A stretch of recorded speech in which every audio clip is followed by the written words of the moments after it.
তারপর যখন ক্রুসেড শুরু হলো, ক্রুসেড ব্যাক টু ব্যাক 3-4টা ক্রুসেড হয়েছে, এই ক্রুসেডগুলোতে মুসলিমদের কিছু অধঃপতন হয়েছে। এরপর যখন অটোম্যানরা রাশিয়ার পক্ষ নিয়েছে আর প্রথম বিশ্বযুদ্ধে যখন ব্রিটেন জয়লাভ করে, তখন মুসলিমদের অধঃপতন শুরু হয়েছে। এর আগ পর্যন্ত মুসলিমরা সারা বিশ্বকে শাসন করেছে। আমাদের ইতিহাস বলে গেলে চলবে না। স্বপ্ন দেখেন, ইতিহাস পড়েন, আল্লাহ পাক সময়ের মূল্যায়ন করতে বলেছেন। প্রিয় ভাইরা, ইতিহাস পড়েন, কোরআনের হিস্ট্রি পড়েন, বিশ্বের হিস্ট্রি পড়েন, নিজের সময়কে মূল্যায়ন করেন। আজকেই তওবা করেন, ফিরে আসেন এবং দিনের জন্য কাজ করেন, প্রত্যয় ব্যক্ত করেন। আল্লাহ পাক তৌফিক দান করুন। এই সময়ের কসম করে আল্লাহ বলছেন সবাই ক্ষতির মধ্যে আছে। সবাই বলতে কারা?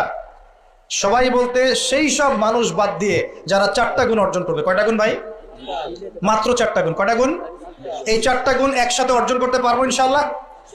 ওয়াদা করছি পারবো ইনশাআল্লাহ? চেষ্টা করবো তো ইনশাআল্লাহ? শুনে নেন, সংক্ষিপ্ত করে বলছি। এক, আমাদের সবাইকে মুমিন হতে হবে। ইল্লাল্লাযীনা আমানু, যারা ঈমানদার। ঈমানদার কারা? উত্তর হাদিসে জিবরিলের মধ্যে আছে, নবী সাল্লাল্লাহু আলাইহি ওয়াসাল্লামকে জিবরাইল আলাইহিস সালাম জিজ্ঞাসা করছেন, আখবিরনি আনিল ঈমান, হে নবী আমাকে ঈমান সম্পর্কে বলুন।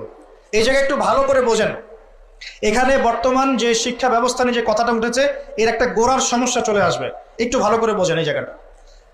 জিবরাইল আলাইহিস সালাম বলছেন, হে মুহাম্মদ সাল্লাল্লাহু আলাইহি ওয়াসাল্লাম, ঈমান কাকে বলে? আন তুমিনা বিল্লাহ, তুমি আল্লাহতে বিশ্বাস করবে। এক, ওয়া মালাইকাতিহি, ফেরেশতাগণে বিশ্বাস করবে। দুই, তিন, ওয়া কুতুবিহি, আসমানি কিতাব সমূহে বিশ্বাস করবে। চার, ওয়া রুসুলিহি, রাসূলগণে বিশ্বাস করবে। পাঁচ, ওয়াল ইয়াউমিল আখির, পরকালে বিশ্বাস করবে। ছয়, ওয়াল কদরি খাইরি ওয়া শাররি, তাকদীরের ভালো মন্দে বিশ্বাস করবে। একটু মনোযোগ দিয়ে দেখেন, ঈমানের 6টা পিলার কি ছোঁয়া যায়? এগুলো কি কঠিন? এগুলো কি তরল? এগুলো কি বায়বীয়? এগুলোকে কি জ্ঞানের সংজ্ঞায় ফেলা যায়? ঈমানের 6 পিলারকে চোখে দেখা যায়? স্পর্শ করা যায়? ঈমানের 6 পিলার, এই 6টা পিলার, এই 6টা পিলারকে কি ল্যাবরেটরিতে ল্যাবে বসে প্রমাণ করা যাবে? এই 6টা পিলারকে কি যুক্তি, বিজ্ঞান, দর্শনের মানদণ্ডে বিচার করা যাবে? যাবে না।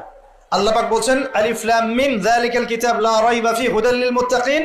মুত্তাকি কারা? আল্লাযীনা ইউমিনুনা বিল গায়বি, যারা এই গায়েবে বিশ্বাস করে। ঈমানের 6 পিলার সবই গায়েব। এই গায়েবে অদৃশ্য বিশ্বাস না করতে পারলে আপনি মুমিন হতে পারবেন না। তো আমাদের বিলিভ, আমাদের বিশ্বাসের ভিত্তিটা হচ্ছে অদৃশ্য। আমাদের বিশ্বাসের ভিত্তি কি? অদৃশ্যের জগৎ, গায়েবের জগৎ। আর পশ্চিমাদের বিশ্বাসের জগৎ হচ্ছে দৃশ্যমান জগৎ। এ কারণেই তাদের শিক্ষা সিস্টেমগুলো সব দৃশ্যমান জিনিসে বিশ্বাস করে, অদৃশ্য বিশ্বাস করে না।